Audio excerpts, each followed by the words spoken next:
Alam nyo ba kung saang lugar ito? Siyempre, hindi ako magpapahula dahil alam ko naman na may magsasabi dyan na andyan ka na di ka pa nagtanong kung anong lugar yan. I-advance din natin minsan ang ating mga pag-iisip dahil hindi nakabukod ang Facebook ng mga baliw sa Facebook ng mga mabubuti.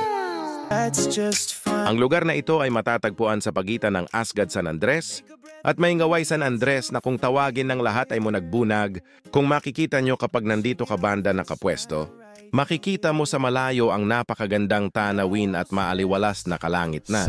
Kaya kung namimiss nyo ito, tapusin mo ang video na ito, pero sa hindi interesado, skip nyo lang sapat na. Kapag galing ka sa bayan, ganito ang bubungad sa'yo. Ang matataas na bundok, ang mga bato sa paligid ng kalsada, at ang kalsada na tahimik, walang traffic. Pero sa mga motor rider natin dyan, huwag masyadong kampante sa kalsada kahit sabihin nating walang traffic, dahil hindi mo pa rin may iwasan ng aksidente kahit anong ingat mo. Andito na ako sa ibaba at matatanaw mo sa malayo ang maasul-asul na dagat, habang ang paligid nito ay tahimik, at ang tanging maririnig mo lang ay ang mga huni ng ibon. At dahil nga galing ako sa munagbunag, kung yung kaninang natanaw nyo sa malayo ay ito na ang itsura niya.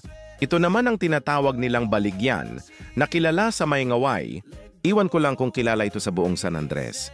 Basta ang tawag dito ng mga taga-Mayngaway ay Baligyan, kung nung kabataan nyo ay palagi kayong naliligo dito.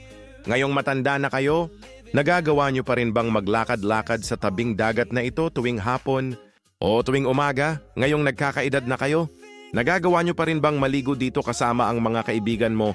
Dito rin sa Baligyan na ito kadalasang puntahan ng mga gustong mag-explore, mag-relax, maligo, at tumambay habang tinatanaw ang malayong bundok sa dulo ng dagat na ito. Marahil hindi mo na magagawa ito dahil sa marami kang pinagkakaabalan sa buhay, katulad na lang ng pag-aalaga ng mga bata na maraming gawain sa loob ng bahay. Kaya minsan kapag napapanood mo ang lugar kung saan ka nagmula, may isip mo na lang ang mga nakaraan na dati ay nagagawa mo pa, na ngayon ay tinatanaw at pinapanood mo na lang ito sa social media. Hanggang sa susunod muli mga idol, maraming salamat at happy viewing.